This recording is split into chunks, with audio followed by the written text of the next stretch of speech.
Hello detailing army, आपके अपने channel detailing book में एक बार फिर से स्वागत है। हमारा ही एक ऐसा चैनल है जिसमें बुक के हर चैप्टर को पूरा डिटेल में बताया जाता है। मुझे पूरा विश्वास है कि अगर आप हमारे वीडियोस पूरा देखते हैं तो आपको बुक पढ़ने की ज़रूरत नहीं पड़ेगी। हमारे वीडियोस ज़्यादातर लंबे ही होते हैं क्योंकि हम कभी भी बुक के कंटेंट से कोई भी कंप्रोमाइज़ नहीं करते हैं। तो आइए स्टार्ट करते हैं। आज हम दौलत की फ़ाइल नंबर 6 को डिटेल में जानेंगे। दौलत की फ़ाइल नंबर 6 कहती है, अमीर लोग दूसरे अमीर और सफल लोगों की प्रशंसा करते हैं। गरीब लोग अमीर और सफल लोगों से द्वेष रखते हैं। टी हार्व एकर कहते हैं, गरीब लोग अक्सर दूसरों की सफलता को द्वेष और ईर्ष्या की दृष्टि से देखते हैं, या फिर वे कहते हैं कि वे बहुत खुशकिस्मत हैं, या फिर बुदबुदाते हैं, घटिया अमीर लोग। लेखक कहते हैं, आपको यह एहसास करना होगा कि अगर आप अमीर लोगों को किसी भी तरह, प्रकार या आकार से बुरा मानते हैं और खुद अच्छा बनना चाहते हैं तो आप कभी भी अमीर नहीं बन सकते हैं। यह असंभव है। लेखक कहते हैं कि आप वैसे व्यक्ति कैसे बन सकते हैं जिससे आप नफरत करते हैं। यह देखना अद्भुत है कि कई गरीब लोग अमीरों के प्रति कितना द्वेष या नाराज़गी भरा नज़रिया रखते हैं। लेखक कहते हैं, शायद वे मानते हैं कि अमीर लोगों के कारण ही वे गरीब हैं।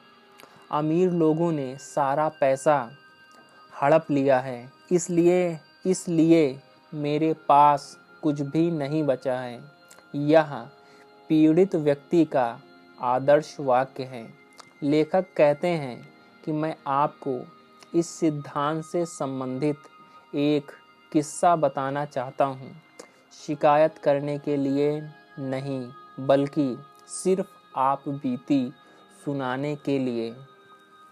लेखक कहते हैं कि पुराने दौर में जब मैं वित्तीय मुश्किलों से घिरा था तो मैं एक पुरानी गंदी सी कार चलाता था। उस वक्त मुझे ट्रैफिक में लेन बदलने में कभी समस्या नहीं आती थी। हर कार वाला मुझे अंदर आने की जगह दे देता था। लेकिन जब मैं अमीर बन गया तो लेखक कहते हैं कि मैंने एक शानदार नई काली जैगुआर कार खरीदी तो स्थिति बदल गई। लेखक कहते हैं कि अचानक लोग मेरी कार को कट मारने लगे और जले पर नमक छिड़कने के लिए मुझे उंगली भी दिखाने लगे। लोग मेरी कार पर चीज़ें भी फेंकने लगे, सिर्फ इसलिए क्योंकि मैं जैगुआर जैसी शानदार कार चला रहा था। लेखक आगे कहते हैं, एक दिन मैं सैन डिएगो के गरीब इलाके से कार से गुज़र रहा था। मैं क्रिसमस के मौके पर एक परोपकारी संस्था को टर्की पहुंचाने जा रहा था। मेरी कार की सनरूफ खुली हुई थी। मेरे पीछे एक पिकअप ट्रक था। लेखक कहते हैं, जिसमें 4 गंधे से युवक बैठे थे। वे अचानक मेरी कार के साथ बास्केटबॉल खेलने लगे और मेरी खुली सनरूफ में बियर कैन फेंकने की कोशिश करने लगे। 5 जगह पर पिचकाने और कई खरोंचे लगाने के बाद लेखक कहते हैं वे मेरे पास से चीखते हुए निकले, घटिया अमीर।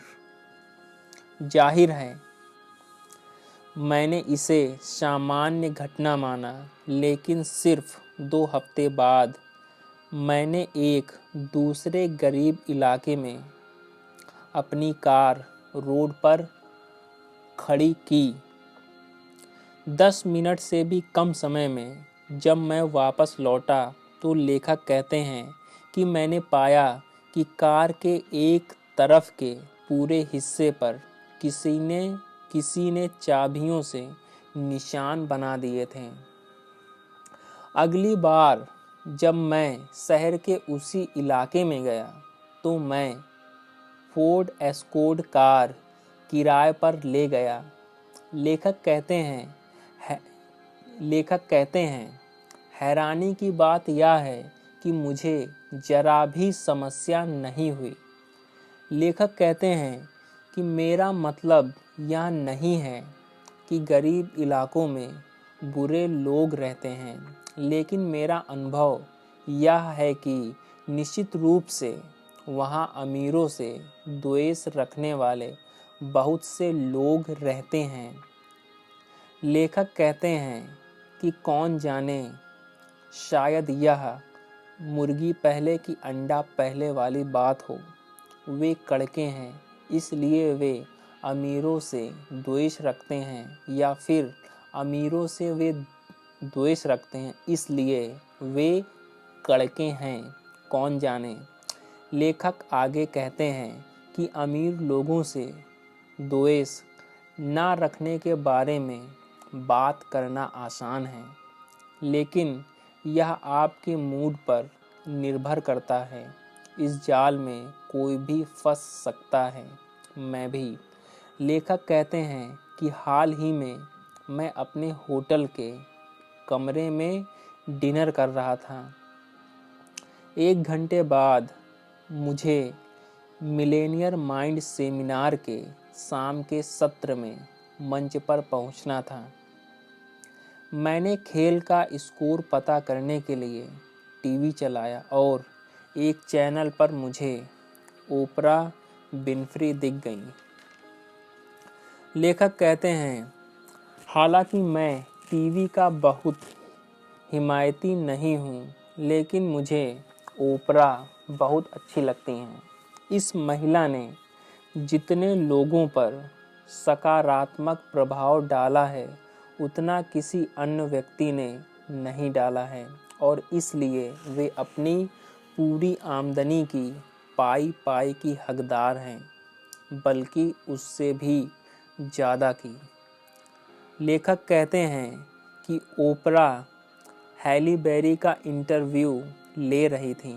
वे इस बारे में चर्चा कर रही थीं कि किस तरह हैली ने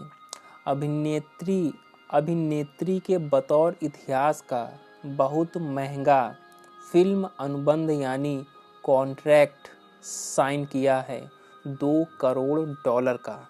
लेखक कहते हैं हैली ने कहा कि वे पैसे की परवाह नहीं करती हैं और उन्होंने इस बहुत महंगे अनुबंध यानी कॉन्ट्रैक्ट के लिए सिर्फ इसलिए संघर्ष किया है ताकि वे बाकी अभिनेत्रियों के लिए रास्ता आसान कर सकें। मेरे भीतर संदेह भरी आवाज़ गूंजी, ओ हाँ। लेखक कहते हैं तुम्हें क्या लगता है, मैं और इस शो को देखने वाला हर व्यक्ति मूर्ख है? तुम्हें तो उस पैसे के ढेर को उठाना चाहिए और अपने पब्लिक रिलेशंस एजेंट की तनख्वाह बढ़ा देनी चाहिए। लेखक कहते हैं यह दिल को बहलाने वाला सबसे अच्छा भाषण है जो मैंने आज तक सुना है।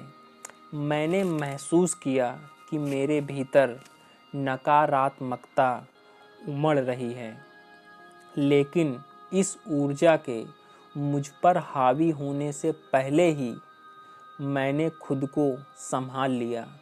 द्वेष की इस आवाज़ को दबाने के लिए मैंने चिल्लाकर अपने दिमाग से कहा, ख़त्म करो, ख़त्म करो।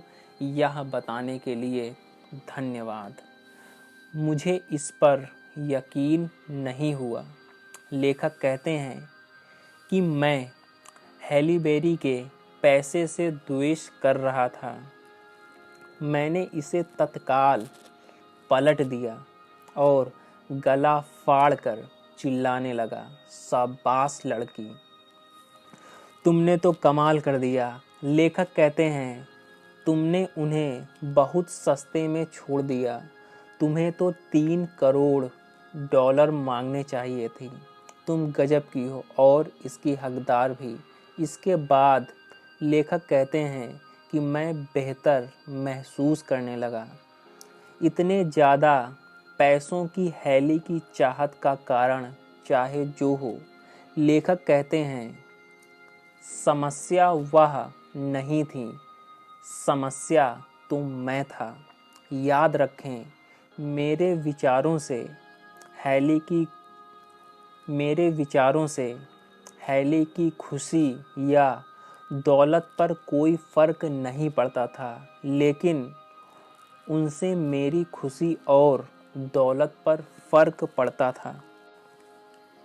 यह भी याद रखें कि राय और विचार अच्छे या बुरे, सही या गलत नहीं होते हैं, लेकिन आपके दिमाग में दाखिल होने के बाद वे निश्चित रूप से आपकी खुशी और सफलता को या तो बढ़ाते हैं या फिर घटाते हैं।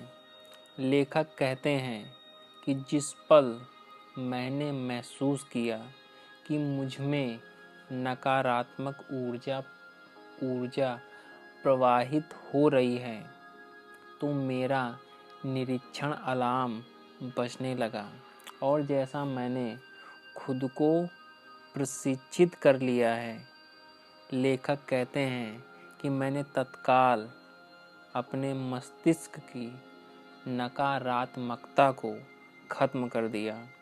अमीर बनने के लिए आपको, लेखक कहते हैं, परिपूर्ण या आदर्श बनने की ज़रूरत नहीं है, लेकिन यह जानने की ज़रूरत अवश्य है कि जब आपकी सोच आपको या दूसरों को सशक्त नहीं बना रही है, तो तत्काल ज़्यादा सकारात्मक विचारों पर ध्यान केंद्रित कर लें। लेखक कहते हैं, आप इस पुस्तक का जितना ज़्यादा अध्ययन करेंगे, यह प्रक्रिया उतनी ही ज़्यादा तेज और आसान होगी। अगर आप मिलेनियर माइंड इंटेंसिव सेमिनार में भाग लेंगे तो आपकी प्रगति ज़बरदस्त ढंग से बढ़ जाएगी। लेखक कहते हैं कि मैं जानता हूँ कि मैं मिलेनियर माइंड कोर्स का जिक्र बार बार कर रहा हूँ, लेकिन मेहरबानी करके समझने की कोशिश करें। मैं इस कोर्स की इतनी प्रशंसा नहीं करता अगर मैंने या नहीं देखा होता कि लोगों के जीवन में इसके कितने ज़बरदस्त नतीजे मिले हैं। अपनी उल्लेखनीय पुस्तक द 1 मिनट मिलेनियर में लेखक कहते हैं कि मेरे अच्छे दोस्त मार्क विक्टर हैंसन और रॉबर्ट एलन ने रसेल एच कॉनवेल की कहानी बताई है, जिसे 100 साल से भी ज़्यादा समय पहले लिखी गई पुस्तक एकर्स ऑफ डायमंड्स, यानी इसका मतलब हीरो की खान से लिया गया है। जो इस प्रकार है। मैं कहता हूँ कि आपको अमीर बनना चाहिए और अमीर बनना आपका कर्तव्य है। लेखक कहते हैं, मेरे बहुत से धार्मिक भाई मुझसे कहते हैं, क्या तुम ईसाई पादरी होने के बावजूद देश भर में घूमकर नौजवानों को अमीर बनने और पैसा बनाने की सलाह देते हो? हाँ, जाहिर है मैं ऐसा करता हूँ। लेखक कहते हैं कि वे कहते हैं, क्या यह बुरी बात नहीं है कि तुम लोगों को पैसा बनाने का उपदेश देने के बजाय बाइबल का प्रचार क्यों नहीं करते? क्योंकि ईमानदारी से पैसा बनाना बाइबल का प्रचार ही है। यही असल कारण है। अमीर लोग अपने समुदाय में सबसे ईमानदार व्यक्ति हो सकते हैं, लेकिन आज रात को यहाँ लेखक कहते हैं कि कोई युवक कहता है कि हमें हमेशा बताया गया है कि अगर किसी व्यक्ति के पास पैसा है तो वह बेईमान, धोखेबाज, निंदनीय और ओछा होगा। लेखक कहते हैं कि मेरे दोस्तों, तुम अमीरों के बारे में ऐसा सोचते हो, इसी कारण से तुम्हारे पास पैसा नहीं है। तुम्हारी आस्था की नींव ही झूठी है। लेखक उदाहरण के तौर पर कहते हैं कि अमेरिका के 100 अमीर लोगों में से 98 ईमानदार हैं। इसलिए वे अमीर हैं। इसलिए उन्हें पैसा भरोसे के साथ सौंपा गया है। इसलिए वे महान काम करते हैं और अपने साथ बहुत से लोगों को काम देते हैं।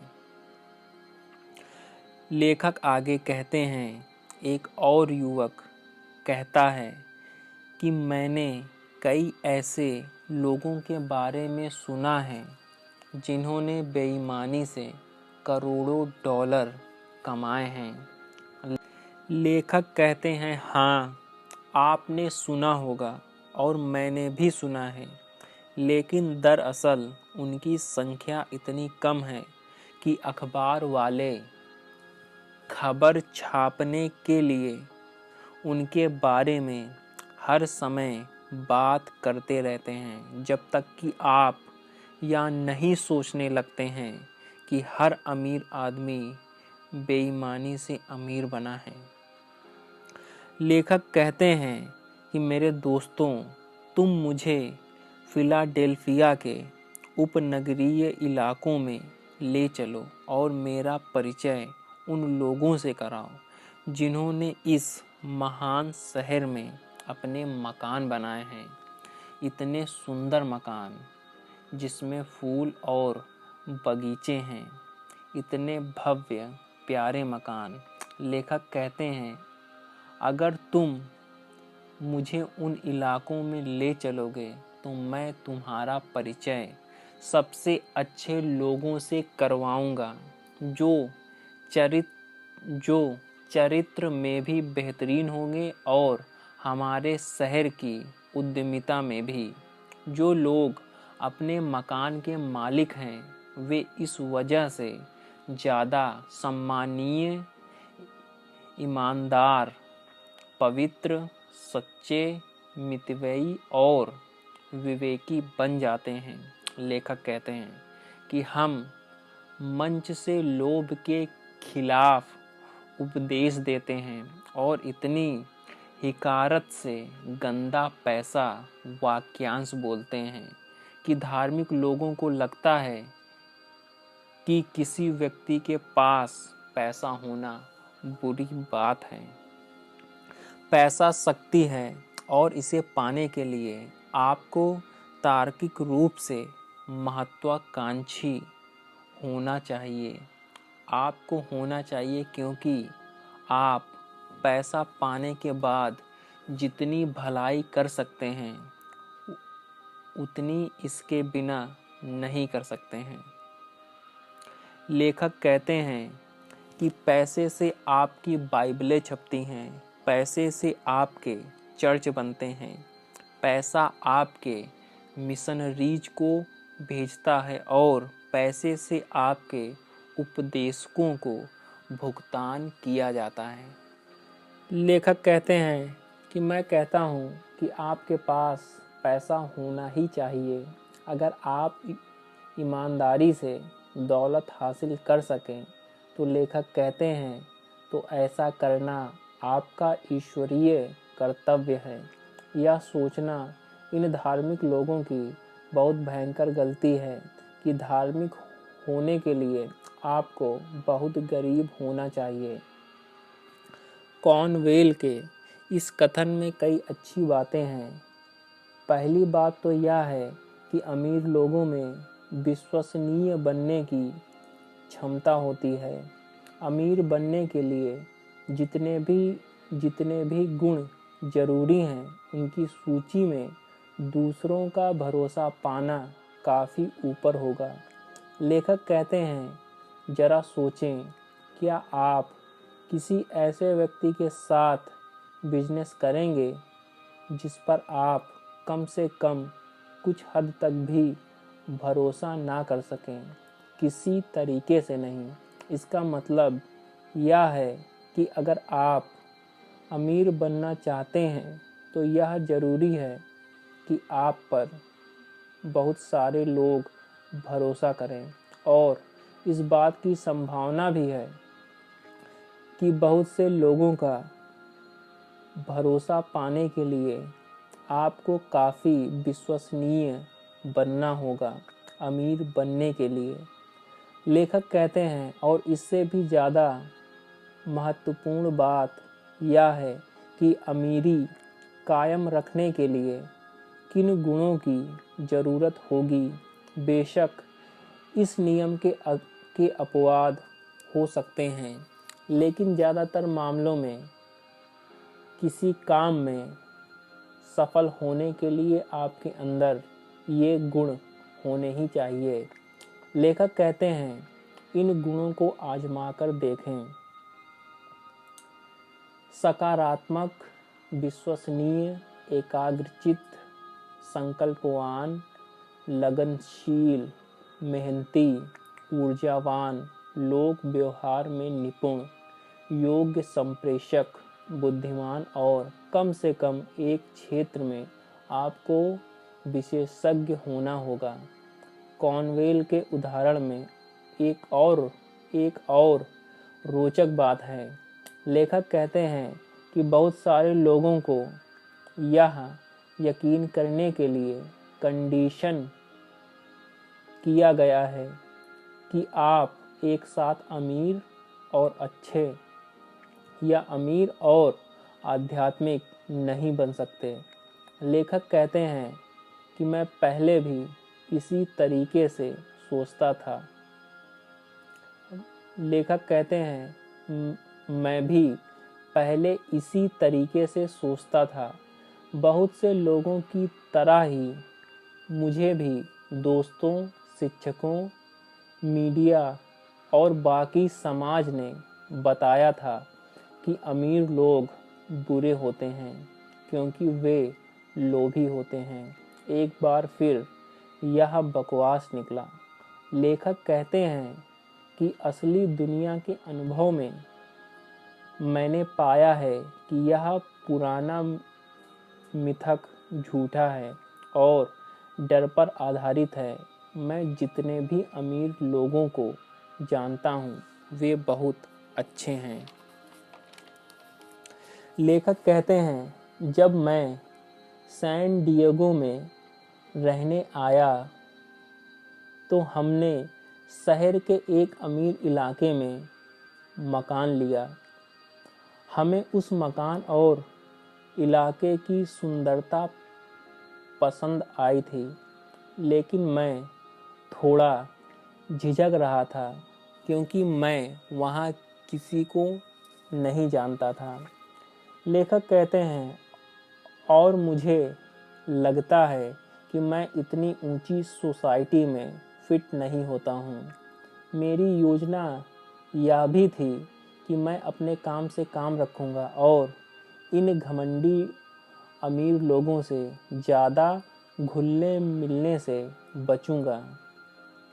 बहरहाल जैसा ब्रह्मांड का इरादा था, लेखक कहते हैं, मेरे 5 और 7 साल के बच्चों ने उस इलाके के बच्चों से दोस्ती कर ली और जल्द ही मैं अपने बच्चों को उन महलों में खेलने के लिए छोड़ने जाने लगा। मुझे याद है, लेखक कहते हैं कि मैं लकड़ी के कम से कम 20 फुट ऊंचे बेहतरीन नक्काशी वाले दरवाजे को खटखटा रहा था। मम्मी ने दरवाज़ा खोला और बहुत दोस्ताना आवाज़ में कहा, हार्व, आपसे मिलकर खुशी हुई, अंदर आइए ना। मैं थोड़ा चकरा गया और लेखक कहते हैं कि जब उन्होंने मुझे आइस्ड टी और फलों की प्लेट थमा दी, मेरा संकालू मस्तिष्क बार बार पूछता रहा, आखिर पेंच क्या है। फिर उस महिला का पति वहाँ आ गया जो अपने बच्चों के साथ स्विमिंग पूल में खेल रहा था। लेखक कहते हैं, उसने और भी दोस्ताना अंदाज में कहा, हार्व, हमें बहुत खुशी है कि आप इस इलाके में रहने के लिए आए हैं। आपको आज रात को हमारी पार्टी में अपने पूरे परिवार के साथ आना ही होगा। हम सबसे आपका परिचय करवा देंगे और हम जवाब में ना सुनने के लिए तैयार नहीं हैं। वो आगे कहते हैं, वैसे क्या आप गोल्फ खेलते हैं? मैं कल क्लब में खेलने जा रहा हूँ। आप मेरे मेहमान के रूप में क्यों नहीं चलते हैं? लेखक कहते हैं कि अब तक मैं सदमे में आ चुका था कि वे घमंडी लोग कहाँ थे जिनके मिलने का मुझे यकीन था। मैंने घर लौटकर अपनी पत्नी को बताया कि हम पार्टी में जा रहे हैं। पत्नी ने कहा, ओह, लेकिन मैं पहनूंगी क्या? लेखक कहते हैं कि देखो प्रिय, तुम समझती नहीं हो, वे लोग बहुत अच्छे और अनौपचारिक हैं। तुम तो बस जैसी हो अच्छी लगोगी। लेखक कहते हैं, हम उस शाम को पार्टी में गए और वहाँ हमें बहुत गर्मजोश, दयालु, उदार और स्नेही लोग मिले। एक बिंदु पर बातचीत करते हुए बात एक परोपकारी मुहिम की ओर मुड़ गई, जिसकी अध्यक्षता एक मेहमान कर रही थी। लेखक कहते हैं, एक के बाद एक चेकबुक बाहर निकलने लगी। मुझे तो यकीन ही नहीं हुआ। मैं दरअसल यह देख रहा था कि लोग उस महिला को पैसा देने के लिए लाइन लगाए खड़े थे, लेकिन हर चेक के साथ एक शर्त थी। लेखक कहते हैं कि शर्त यह थी कि इस मामले में आदान प्रदान होना चाहिए और वह महिला दान देने वाले की परोपकारी संस्था में भी दान देगी। लेखक कहते हैं, जी हाँ, वहाँ मौजूद हर शख्स किसी न किसी परोपकारी संस्था का अध्यक्ष या प्रमुख व्यक्ति था। लेखक आगे कहते हैं कि जिस दंपत्ति ने हमें पार्टी में आमंत्रित किया था, वे कई समाज सेवी संस्थाओं से जुड़े थे। दरअसल वे हर साल चिल्ड्रंस हॉस्पिटल फंड में शहर के सबसे बड़े दानदाता बनने के अपने लक्ष्य को पाने में कामयाब रहते थे। वे न सिर्फ खुद लाखों डॉलर दान देते थे, बल्कि हर साल चैरिटी डिनर आयोजित करते थे, जिसमें लाखों डॉलर और जुट जाते थे। लेखक कहते हैं, इसके अलावा वेरिकोज वेन यानी सिराओं के एक डॉक्टर भी थे। हम उनके परिवार के करीब आ गए।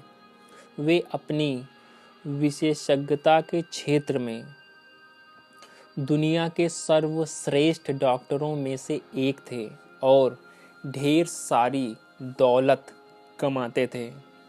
वे हर ऑपरेशन के 5,000 से 10,000 डॉलर तक लेते थे और हर दिन 4 से 5 ऑपरेशन करते थे।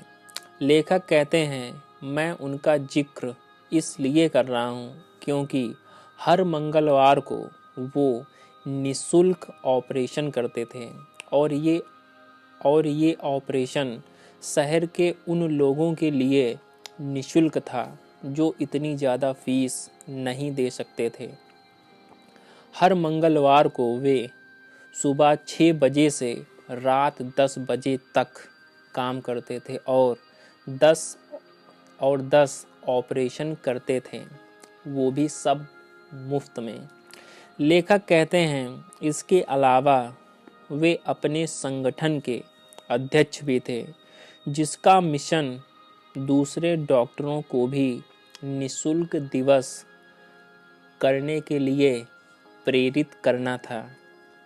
लेखक कहते हैं कि कहने की ज़रूरत नहीं है कि यह सब देखकर मेरी आंखें खुल गईं कि अमीर लोग लोभी और घमंडी होते हैं।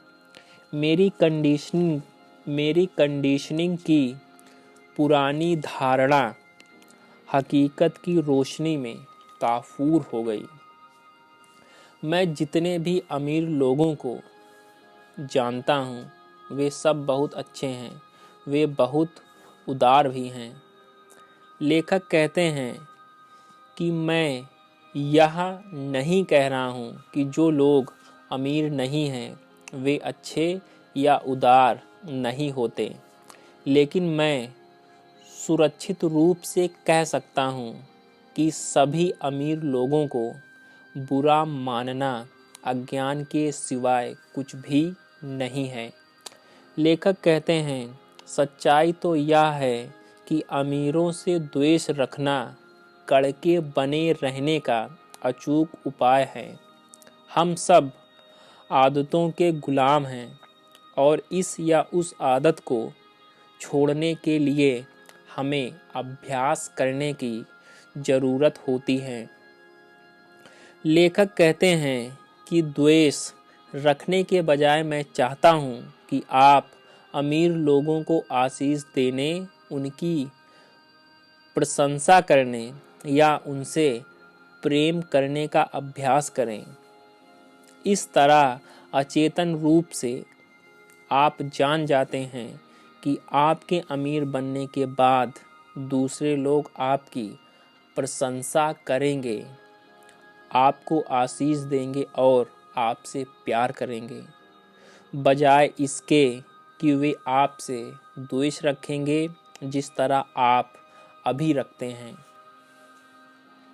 लेखक कहते हैं कि मैंने हवाई इलाके के प्राचीन हुना दर्शन से एक बुद्धिमानी की बात सीखी है कि जिस चीज़ को आप पाना चाहते हैं उसे आशीष दें।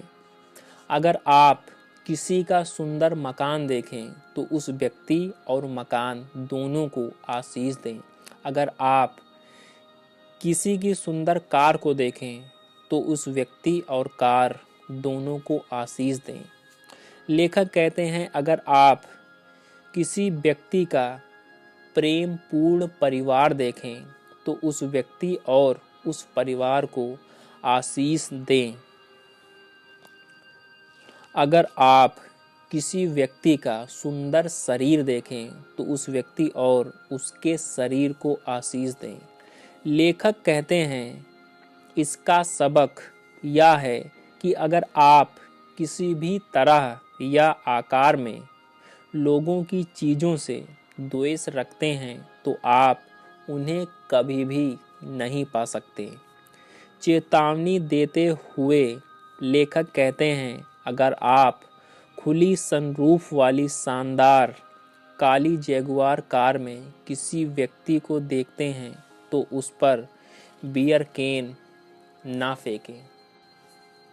अपने दिल पर हाथ रखकर घोषणाएं कहें, मैं अमीर लोगों की प्रशंसा करता हूँ, मैं अमीर लोगों को आशीष देता हूँ, मैं अमीर लोगों से प्यार करता हूँ और मैं भी इन्हीं अमीर लोगों में से एक बनने जा रहा हूँ। और फिर अपना सिर छूकर कहें, मेरे पास मिलेनियर मस्तिष्क है। तो इसी के साथ हमारी वीडियो समाप्त होती है। आई होप आपको हमारी वीडियो पसंद आई होगी। अगर पसंद आई हो तो वीडियो को लाइक, शेयर, कमेंट किए बिना मत जाइएगा। और अगर आप हमारे चैनल पर पहली बार आए हों तो चैनल को सब्सक्राइब किए बिना मत जाइएगा और साथ ही बेल आइकन को भी प्रेस कीजिए, जिससे हमारी वीडियो की नोटिफिकेशन सबसे पहले मिले आपको। जय हिंद डिटेलिंग आर्मी।